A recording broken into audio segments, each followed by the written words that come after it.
నమస్తే గురూజీ. గురూజీ ధ్యానంలో ఉన్నారు. గురూజీ ఒక ప్రశ్న గురూజీ. ఈ యోగులు గురువులు మొత్తము గుట్టలలో, చెట్లలో, రాళ్ళల్లో ధ్యానం చేస్తారు గురూజీ. దానివల్ల లాభం ఏంటి రాళ్ళల్లో ధ్యానం చేయడం వల్ల?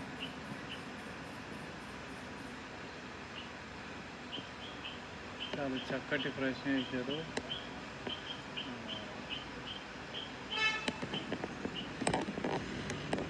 ఈ రాళ్ళల్లో ఎంత చక్కటి ఆనందం ఉందంటే లేవు, పైకి లేవు. ఇంతటి చక్కటి ఆనందం ఇందులో నిలబడదండి. లేవు, నిలబడదు. చక్కటి ఇక్కడ వచ్చి కూకుంటుంటే ఎంతో ఆనందంగా లోపలికి మనసు వెళ్తే చల్లగా ఉంది. రాత్రి ఈ రాళ్ళు కూడా చల్లగా ఉంది. పైన ఎక్కి చూస్తుంటే ఏదో ఒక బుద్ధుని ఒక ఆలోచన కలుగుతుంది. నిశ్చలంగా కనపడుతుంది అన్నట్టు, ఎంత హాయిగా గోచరిస్తుంది. ఇదంతా కూడా ఒరిజినల్ రాళ్ళు కాబట్టి, డూప్లికేట్ కాదు ఇదంతా రాళ్ళు కూడా. ఒరిజినల్ రాళ్ళలో కూకుంటే ఎంత హ్యాపీగా కనపడుతుందంటే చాలా గొప్ప అనుభూతి. చేస్తే కానీ తెలియదు. ఇది మాకు ధ్యానం యొక్క అలవాటు ఉంది కాబట్టి మేము ఇట్లా కూర్చోగానే చాలా మటుకు ప్రయాణించాం కాబట్టి ఆ సుఖము, ఆనందము తెలియబడుతుంది అన్నట్టు. మాకు ఇప్పుడు పెద్ద సమయం కూడా పట్టదు. ఊరికి ఇట్లా కళ్ళు మూసుకుంటే బాడీ అంతా కూడా సుఖమయంగా కనపడుతుంది అన్నట్టు. నిశ్చల స్థితి. ఒక 5 నిమిషాలు ఇట్లా కళ్ళు మూసుకొని ఉంటే చాలా నిశ వస్తుంది బాడీలో. ఆనందమయంగా బ్రహ్మానందం, పరమసుఖతం, కేవలం జ్ఞానమూర్తి అనే భావంతో ఉంటున్నాం. అంటే చాలా మట్టుకు మేము ధ్యానం చేసి నిరంతరం అందులో ఉంటున్నాం కాబట్టి ఆ సుఖము శరీరంలో తెలియబడుతుంది. అందరికీ అవకాశం ఉంటుంది. అందరూ కూడా బాగా ధ్యానం చేసి లోపట ఉన్నటువంటి ఏదైతే జీవుడు ఉన్నాడో ఆ లోపట ఉన్నటువంటి ఆత్మతత్వాన్ని ఎవరు తెలుసుకుంటే వాళ్ళకు మెల్లమెల్లగా సుఖమయము రావటం జరుగుతుంది. కనుక చూడండి, మీరే చూస్తున్నారు కదా. ఇప్పుడు ఒకప్పుడు నేను ఫైట్ చేసేటప్పుడు సినిమాలో ఫైటర్గా ఉన్నప్పుడు ఈ విధంగా నా ముఖ వర్షస్ లేదు. నాది ఛాయ నలుపు ముఖం. ఇది చూడటానికి కూడా చాలా పెద్దగా వికారంగానే ఉంటుంటే తర్వాత ఇప్పుడు వయసు అయిన కొద్దీ నాది 63 సంవత్సరాలు. ఇప్పుడు జనవరి వస్తే రన్నింగ్ అవుతుంది.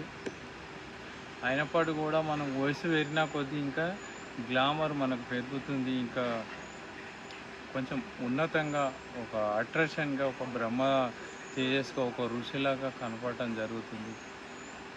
అంటే దాని అర్థం ఏంటంటే మనం ఇన్నర్గా వెలిగితే బయట కూడా ఆ ముఖంలో ఆ తేజస్సు రావటం జరుగుతుంది. అది అందరికీ అవకాశం అయింది. ఎంతో కొంత ధ్యానం చేసేవాళ్ళు ప్రయత్నం చేస్తే కొంత మారితే చాలా బెటర్గా ఉంటుంది. చూడండి, మేము ఎంత పట్టుదల పట్టి రేయి పగలుండి ఒకటి గాను పట్టుపట్టినవాడు పరమయోగి, పట్టకై ఉన్న పరమాత్మ చిక్కున అన్నాడు.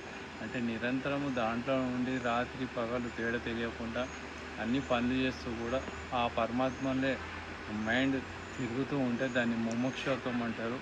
మోక్షాపేక్ష కలిగి ఎప్పుడు నిరంతరం రగులుతూ ఉంటే ఆ లోపల ఎనర్జీ, ఆ బ్లాక్ దెబ్బలన్నీ కూడా పోయి బయటగా మారి లోపల నిశ్చలత్వం వస్తుంది. బాడీ అంతా కూడా తేజమయంగా కనపడుతుంది. కనుక అందరూ ప్రయత్నం చేస్తే బాగుంటుంది. చూడండి ఎంత చక్కగా.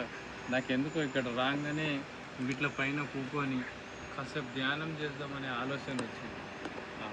ధ్యానం కూడా చాలా చక్కగా ఎంబడే డీప్గా వెళ్ళిపోవటం జరుగుతుంది. కనుక మీరు కూడా ఇక్కడ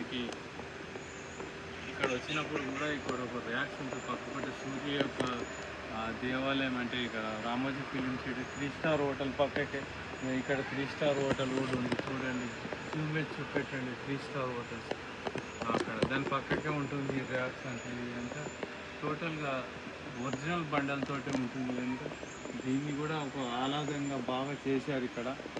కనుక మీరు ఇక్కడ వచ్చినప్పుడు ఇవన్నీ కూడా చూసి అక్కడ కూడా ఒక అట్రాక్షన్గా ఒకటి చైనీస్ టైపు, అది ఒక వెనుకటి అప్పట్లో వాళ్ళు ఏది ఈజిప్ట్లో ఒకట మమ్మీ దగ్గర ఉంటుంది కూడా, అలాంటి ఆ చిత్రాలు తీయటం జరిగింది.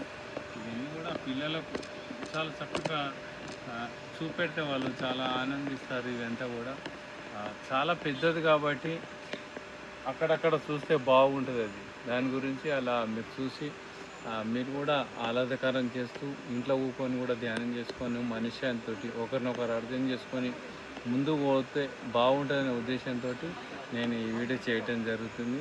అలాగే మా రామలక్ష్మణులకు కూడా నేను ధన్యవాదాలు తెలుపుతున్న ఈ అవకాశం ఇచ్చినందుకు. వాళ్ళు కూడా చక్కటి మార్గంలో ఉన్నారు, ముందు ముందు రాణిస్తున్నారు. ఇంకా వీళ్ళు నెక్స్ట్ స్టెప్ అంటే ఇంకా అన్ని వదిలేసి ఆధ్యాత్మికలే ఒక కుటీరము, ఒక ఆశ్రమం, ఆల్రెడీ ఎన్నో ఆశ్రమాలు ఉన్నాయి. ఉన్నప్పటికి కూడా ఇవన్నీ వదిలేసి దాంట్లో ప్రశాంతంగా ఉండాలనే ఆలోచన ఉంది. ఆల్రెడీ వాళ్ళు ధ్యానం చేస్తూ ముందుకు వెళ్తున్నారు. ఇంకా పూర్ణంగా అందులో మునిగిపోవటానికి వాళ్ళు తొందరలో ప్లాన్ చేస్తున్నారు. వాళ్ళు నాకు ఈ అవకాశం ఇచ్చినందుకు ధన్యవాదాలు తెలుపుతూ నేను సెలవు తీసుకుంటాను.